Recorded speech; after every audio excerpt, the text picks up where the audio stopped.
रागिनी ने अंत में थक हार कर ईर को अपने साथ ले आई। उसने उसे एक जगह पर बैठा दिया और खुद साधना करने लगी। उसने पहले ईर को कह दिया कि उसे बीच में डिस्टर्ब न करे। रागिनी बाजार से कुछ मिठाई अपने साथ लाई थी और कहा था कि अगर उसे भूख लगे तो इसे खा ले, लेकिन कमरे से बाहर न जाए। ईर अकेले बैठे बैठे पूरी तरह से बोर हो चुकी थी, इसलिए वो रागिनी को बस घूरे ही जा रही थी। काफी देर बाद रागिनी ने अपनी आंखें खोली तो ईर को खुद को इस तरह से घूरते देखकर बोली, क्या हुआ, तुम मुझे ऐसे क्यों घूर रही हो? ईर उसके पास आते हुए बोली, मैं बोर हो गई हूँ, मेरे साथ कुछ खेलो ना। रागिनी अपने आईब्रो ऊपर करते हुए बोली, अच्छा बताओ क्या खेलोगी? ईर कुछ सोचते हुए बोली, कुछ भी चलेगा जो आपको आता हो। रागिनी उसके गाल खींचते हुए बोली, तो अच्छा बताओ, आपको शतरंज खेलना आता है? ईर ने तुरंत अपना सिर हाँ में हिला दिया और बोली, हाँ मुझे शतरंज बहुत ही अच्छे से खेलना आता है। तो रागिनी तुरंत अपने जादू से एक शतरंज के बोर्ड और उसके प्यादे बना दिए। रागिनी ईर को देखते हुए बोली, तो चलो शुरू कर रही।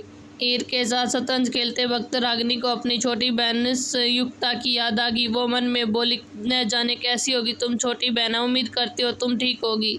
थोड़ी देर बाद ईद के साथ शतरंज खेलने के बाद रागिनी बोली, हम काफ़ी तेज हो तुम तो। ईर अपनी तारीफ करते हुए बोली, ईर पैदाइशी तेज है। रागिनी उसकी नाक पकड़ते हुए बोली, अच्छा ठीक है, चलो देखते हैं तुम बैंक भैया के सामने कितनी देर तक टिकती हो। इसके बाद लगभग 5 सालों में रागिनी से हार गई। रागिनी उसके राजा को मारते हुए बोली, ये सह और ये मात। ईर खुद को हारते हुए देख बोली, ये आपने कैसे किया, मुझे भी सिखाओ भैया। रागिनी हंसते हुए बोली, चलो अब सो जाओ, कल सिखाऊंगी। तो ईर बिस्तर की तरफ देखते हुए बोली, हाँ यहाँ तो एक ही बिस्तर, आप कहाँ सोओगे भैया? रागिनी उसे बिस्तर दिखाते हुए बोली, इतना बड़ा बिस्तर, हम दोनों एक साथ सो जाएंगे। ईर सर ना में हिलाते हुए बोली, एक अनजान स्त्री और पुरुष एक साथ एक बिस्तर पर नहीं सोते, ये गलत होता है।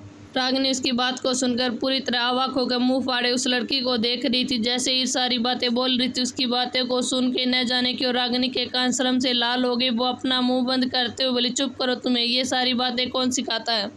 ये बात तुम्हें तब याद नहीं आई जब मेरे साथ एक ही कमरे में रहने आई थी? तो ईर हंसते हुए बोली, ये तो छोटी बच्ची है, मासूम है, मैं भूल गई थी, आपको तो याद रखना चाहिए था ना। रागिनी पूरी तरह से इरिटेट होकर बोली, ठीक है मेरी माँ, मैं समझ गई कि मैं तेरे साथ नहीं सो सकती क्योंकि मैं एक लड़का हूँ, लेकिन क्या हो अगर मैं लड़की हूँ? रागिनी ने फैसला किया कि वो उस बच्ची को अपनी सच्चाई बता देगी। वैसे भी रात बस बेस बदल कर रहना उसके लिए काफी अनकंफर्टेबल होने वाला था। ऊपर से उसे अब कोई नया कमरा भी इतनी रात को मिलने वाला नहीं था, वैसे भी एक बच्ची। तो ईर तुरंत उसके पास दौड़ते हुए जाकर बोली, क्या मतलब आप भैया नहीं है, दीदी हो, अपने बेस बदला? रागिनी को लगा था कि इस बच्ची को विश्वास दिलाने में बहुत ही मेहनत करनी पड़ेगी, लेकिन ये बच्ची तो कुछ ज्यादा ही समझदार थी। रागिनी उसके पास सामने एक ही बर्तन में पानी लाके अपना फेस पे उसने थोड़ा सा मेकअप करके उसे लड़के जैसा बनाया था, वो सब हटाने लगी और जिससे उसका चेहरा वापस एक लड़की जैसे दिखने लगा। ईर उसका चेहरा देखकर बोली, आप तो बहुत ही सुंदर हो दीदी, मेरी माँ से भी ज्यादा सुंदर। आपकी जितनी खूबसूरत लड़की तो मैंने आज तक नहीं देखी। वैसे अब अपना असली चेहरा दिखा दिया तो अपना असली नाम भी बता दे, देखो झूठ मत बोलना, नहीं तो ईर फिर आपसे कभी बात नहीं करेगी।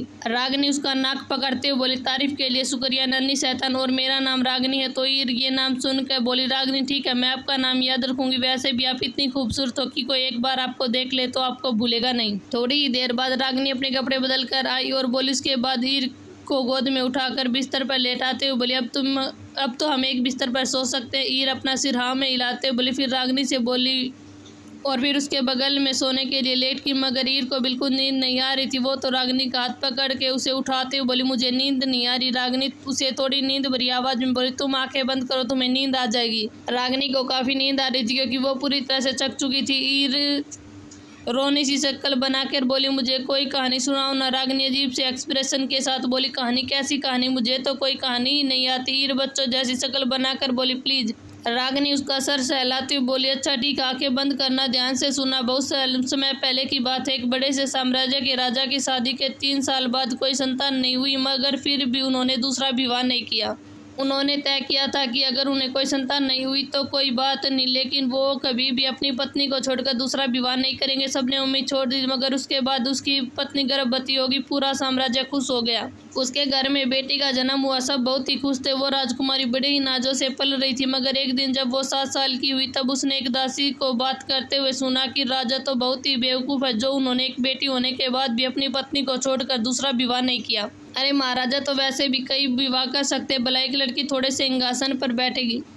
उस दिन राजकुमारी वो बहुत ही रोई थी, मगर रोने के बाद उसने ये निश्चय किया कि वो फिर किसी को अपने पिता के इस फैसले पर उंगली उठाने का मौका नहीं देगी। वो ऐशो आराम और महल की जिंदगी को छोड़कर वो हर दिन वो कड़ी मेहनत करती रहती।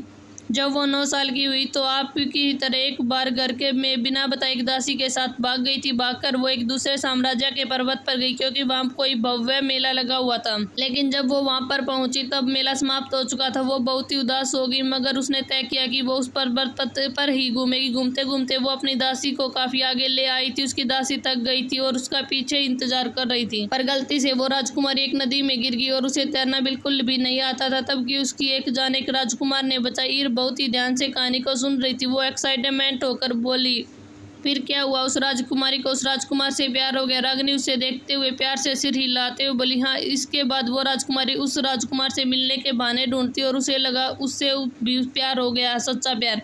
बाद में उस राजकुमार ने कई बार उस राजकुमारी की मदद की, यहाँ तक कि हर मुश्किल वक्त में भी उसके साथ दिया। उन दोनों के साथ जिन्हें बनने की कसमें खाई। पूरी जिंदगी साथ गुजारने के बाद एक ऐसे ही वक्त बीतता चला गया और उनका प्यार परवान चढ़ गया। देखते ही देखते वो राजकुमार काफी बड़ा हो गया, इतना काबिल कि कोई भी उसे कमजोर न कह सके। उन दोनों की सगाई होगी। ईर ये सुनकर खुशी से बोली, मतलब राजकुमारी को उसका सच्चा प्यार मिल गया। रागिनी उसे देखते हुए आगे बोली, एक बहुत ही बड़ा खजाना सामने आया जिससे के युद्ध के लिए होने वाला था, तो वो दोनों राजकुमार और राजकुमारी भी उस खजाने की खोज का हिस्सा बने। चारों तरफ आग की खाई थी और बस बीच में जमीन का थोड़ा सा हिस्सा उसके बीचों बीच रखा हुआ था। वो खजाना सब हार गए। अंतिम में राजकुमारी और राजकुमार बच गए। जैसे ही राजकुमारी खजाना उठाने वाली थी, राजकुमार ने पीछे से उस पर हमला कर दिया और उसे उस आग की खाई में मरने के लिए फेंक दिया। ये कहते वक्त रागिनी की आंखें थोड़ी धुंधली होगी। ये सुनते ईर गुस्से से बोली, तो क्या हुआ? वो राजकुमारी मर गई और वो राजकुमार तो उसे प्यार करता था ना, फिर उसके साथ ऐसा क्यों हुआ? वो बहुत ही बुरा। ईर उसे नफरत करती है। चाचू कहते हैं, धोखा देके पीठ पीछे हमला करने वाले लोग कायर होते हैं। रागिनी उसका सर हिलाते हुए बोली, हम तुम्हारे चाचू बिल्कुल सही कहते हैं। रागिनी को देखकर बोली, आगे क्या हुआ? रागिनी आगे बोली, उस राजकुमारी को एक फरिश्ते ने बचा लिया और वापस उसे उसके घर पहुंचा दिया। वो राजकुमारी 1 महीने तक बेहोश रही।